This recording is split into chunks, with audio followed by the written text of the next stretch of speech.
बात भोपाल की करते हैं, जहां पूर्व सीएम कमलनाथ का एक बयान सामने आया है। उन्होंने कहा है कि हम अपने 15 महीने का हिसाब देने को तैयार हैं। बीजेपी अपने 18 साल का हिसाब दे।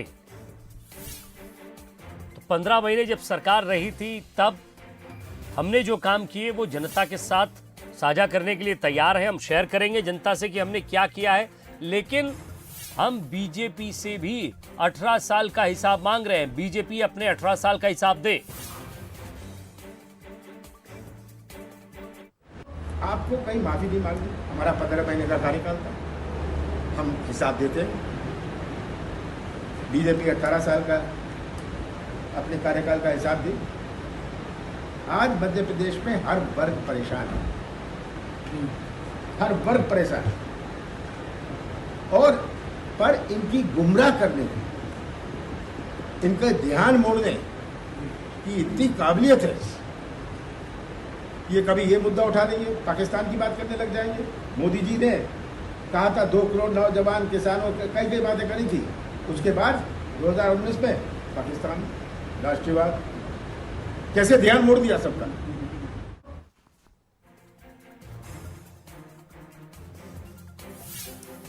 चलिए, तो हमें अपने 15 महीने का हिसाब देना है, आपको कहीं माफ़ी नहीं मांगनी। कार्यकर्ताओं को समझाने की कोशिश कर रहे थे। सभी प्रकोष्ठों की मीटिंग भी उन्होंने ली थी। ज़रा इस पर चर्चा करते हैं। राजनीतिक चर्चा के लिए हमारे साथ 2 खास मेहमान जुड़ रहे हैं फ़ोन लाइन पर। अब्बास हफीज़ जी युवा नेता हैं, कांग्रेस के प्रवक्ता हैं, हमारे साथ जुड़ रहे हैं। अब्बास जी, स्वागत है आपका। धन्यवाद अजय जी। और साथ ही साथ उमेश शर्मा जी इंदौर से प्रखर वक्ता हैं, बीजेपी के प्रवक्ता हैं, वो भी हमारे साथ हैं। अब्बास जी, इस पूरा जो ये बयान हम सुन रहे हैं, ये थोड़ा बहुत है, आगे क्या बातचीत हुई थी, क्या ज़रा आप उसको समझाएंगे ताकि हम आगे इस पर चर्चा कर सकें? देखिए, पहली बात तो मैं उस मीटिंग में नहीं था, लेकिन जहां तक मेरी जानकारी है, कमलनाथ जी ने यही कहा है कि हम काम करके आए। 15 महीने में हमने जो काम किया वो इनके 18 साल पे भारी है।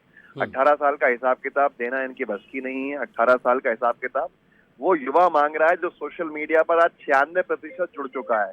मध्य प्रदेश का हो, भारत का युवा हो, वो 96% जो है वो सोशल मीडिया पर है, और आज वो सोशल मीडिया पर सवाल खड़े कर रहा है। जिसको ये सोशल मीडिया पर पहले जाके भ्रमित करते थे, आज वही इसके सवाल पूछता है और उसको जवाब नहीं मिलते हैं। बेरोजगारी पर सवाल पूछ रहा है, तमाम मुद्दों पर सवाल पूछ रहा है। हम हमारे 15 महीने के सवालों के जवाब देने को तैयार है। हमारे 15 महीने के कार्यकाल जो कमलनाथ जी का, उस पर इससे पहले भी दिया था। जब सरकार को 1 साल पूरे हुए थे तो कमलनाथ जी ने मंत्रालय के अंदर पूरा हिसाब किताब देने के लिए प्रेस वार्ता का आयोजन किया था और बताया था कि हमने किन किन कामों पर कामयाबी हासिल करी है, मध्य प्रदेश के युवाओं के लिए हमने क्या हासिल किया है, मध्य प्रदेश के अलग अलग वर्गों के लिए हमने क्या क्या काम किए हैं, हमने क्या क्या काम किए हैं और हम क्या काम करने वाले हैं। लेकिन मध्य प्रदेश में हमने बीजेपी को कभी नहीं देखा कि वो हिसाब किताब दे, जनता से जुड़े सवालों के जवाब दे। हमारी ये चुनौती है कि भारतीय जनता पार्टी को हम हमारे 15 महीने के हिसाब किताब देने को तैयार है पूरे प्रदेश को, और भाजपा 18 साल का हिसाब किताब दे दे। अगर हिसाब किताब देगी, जनता को समझ में आ जाएगा कि इनके पास कुछ भी नहीं है, ना ये हिसाब किताब दे सकते हैं, ना ये कोई बात कर सकते हैं अपनी उपलब्धि की, क्योंकि उन्होंने कोई उपलब्धि नहीं करी बल्कि मध्य प्रदेश को नुकसान पहुंचाया है। मध्य प्रदेश के युवाओं को बेरोजगार किया है, मध्य प्रदेश के हर वर्ग को परेशान किया चलिए, है। इस पर मैं जवाब लेता हूँ उमेश शर्मा जी से। उमेश शर्मा जी, 18 साल ज़्यादा है, 15 महीने कम है। आपको लगता है कि जनता जब चुनाव में जाएंगे तब ज़्यादा सवाल पूछेगी? विजय जी, हम तो हर 5 साल में अपनी ऑडिट रिपोर्ट टेस्ट करवाते हैं और जनता की अदालत में ही करवाते हैं। हमारा मूल्यांकन जो है वो अंततः मतदाता होता है। हमने तो उमा भारती जी का कार्यकाल रहा हो, बाबूलाल गौर जी का कार्यकाल रहा हो, शिवराज जी के 3 कार्यकाल रहे हैं, हमने तो हर कार्यकाल का ऑडिट करवाया है।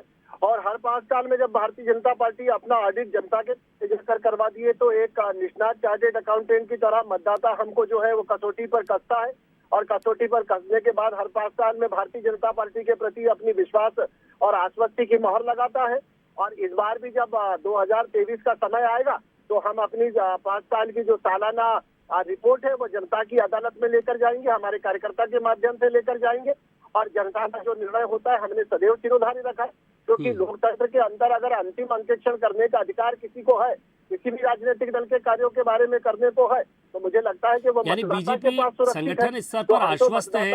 मैं ये समझ आप और अपनी दैनंदिनी की रिपोर्ट जो है वो मतदाता के सामने 5 साल में प्रस्तुत करते हैं, क्योंकि लोकतांत्रिक तौर तरीका वही है। मतलब ये समझा जाए उमेश जी कि बीजेपी और संगठन आश्वस्त है कि जब भी कोई भी कार्यकर्ता नीचे जाएगा तो उसको चुप नहीं रहना पड़ेगा, वो बताएगा 18 साल, क्योंकि 15 में। जी बोलिए। निश्चित रूप से विजय जी, अभी हमारा बूथ विस्तारक अभियान चला था। हमने 65,000 बूथों पर व्यापक जनसंपर्क अभियान चलाया है, कार्यकर्ताओं का भी संग्रहण करा है और हमने जनता के मध्य की वोटरों के साथ भी संवाद करा है। तो उसका जो परिणाम हमारे पक्ष में आया वो चलिए मैं हमारे लिए पूछता हूँ, अब्बास जी ये तो संतोषजनक कह है। रहे हम हैं उससे आश्वस्त उमेश हैं। जी कि हमने तो हर बार ऑडिट कराया, 5 साल में हम हर बार ऑडिट कराते हैं, जनता के बीच जाते हैं, हमें बार बार बताने की जरूरत नहीं है। आप भी मध्य प्रदेश में है, जनता जो देख रही है मध्य प्रदेश की, छत्तीसगढ़ की देख रही है, जनता को मालूम है। अगर मैं दावा कर रहा हूँ किसी जनता के किसी भी वर्ग के सामने उन्होंने हिसाब किताब दिया हो 5 साल के अंदर, ये तो चुनाव में जाते हैं और फिर कहते हैं कि अगली बार हम जीतेंगे तो ये काम करेंगे। हम सुनते थे शिवराज जी को, हमने 2008 में तो सुना है कि मेट्रो आएगी, मेट्रो लाएंगे। हर चुनाव पर उठते थे। कमलनाथ जी आए, कमलनाथ जी ने आने के बाद मेट्रो का उद्घाटन किया, मेट्रो के शिलान्यास किया और ये कहा कि 2023 के चुनाव से पहले हम इसका उद्घाटन कर देंगे, चालू कर देंगे। ये हमारा काम था कि हम काम करने के साथ साथ एक टाइमलाइन तय करते थे और वो चुनाव से पहले की होती थी। और इन लोगों का क्या है, अगली बार जैसे उत्तर प्रदेश में जगह जगह आज वोट मांग रहे हैं कि हम रोजगार के नए अवसर प्रदान कर देंगे, इतना रोजगार पैदा कर देंगे, बच्चों के भविष्य के लिए आप दीजिए हमको वोट। तो 5 साल में क्या किया है, यही हाल था। हमने 27% आरक्षण दिया 15 महीने के अल्प समय में। अल्प समय की सरकार में 27% यानी अब्बास जी आप जो कह रहे हैं बतौर एक प्रवक्ता और कार्यकर्ता भी, एक जनप्रतिनिधि भी, कि आपको लग रहा है कि जो 15 महीने हैं वो 18 साल पर भारी पड़ सकते हैं। बहुत भारी हैं, बीजेपी के पूरे इतिहास में भारी हैं। एक लास्ट रिएक्शन मैं आपसे चाहूंगा उमेश जी, क्या ये 15 महीने भारी है 18 साल पर? जी विजय जी, क्या ये 15 महीने भारी है 18 साल पर? अब्बास साहब का यही कहना है कि हमारा 15 महीने का काम भारी है 18 साल पर? नहीं, मुझे लग रहा है कि हमें तो मतदाता के मतदाता का जो विवेक है, मतदाता के विवेक का आकलन करने का अधिकार हमारे पास नहीं है। और मुझे लग रहा है कि लोकतंत्र में परीक्षण की जो पद्धति है वो चुनाव का परिणाम होता है और लगातार 20 साल से हमारे पक्ष में परिणाम आ रहे हैं। तो मुझे लग रहा है कि हमारी रिपोर्ट सही है और आपको 15 महीने के 2018 आपके पक्ष में आया था। नहीं अब्बास जी, मुझे बोल लेने दीजिए, फिर आपका समय आएगा, आप बोलिएगा। और मुझे लग रहा है कि 15 महीने के लिए अवसर प्राप्त हुआ था, तो जो 100 वचन दिए थे घोषणा पत्र में, एक लास्ट रिएक्शन अब्बास जी आपका 10 सेकंड के ऊपर ही फैसला है तो 2018 इनके विपरीत था। आप 2018 में जनता ने बाहर कर दिया था, मतलब जनता ने इनके 15 साल को पूरी तरह से रिजेक्ट कर दिया। बेरोजगारी का भत्ता देंगे, आपने तो बेरोजगारी का भत्ता नहीं दिया। चलिए आप दोनों के अपने देखिए, आप दोनों के कार्यकाल हैं। सर मैं रोक रहा हूँ आप दोनों की पार्टी का अपना अपना कार्यकाल रहा है और जनता ये तय करेगी आने वाले समय में। लेकिन आप दोनों की तरफ से भी यही रहेगा कि आप अपनी अपनी सरकार की जो उपलब्धियां रही हैं वो लेकर जनता के बीच पहुंचेंगे, हम भी साथ रहेंगे, नज़र बनाए रखेंगे। बहुत बहुत शुक्रिया आप दोनों का साथ में जुड़ने के लिए, बातचीत के लिए।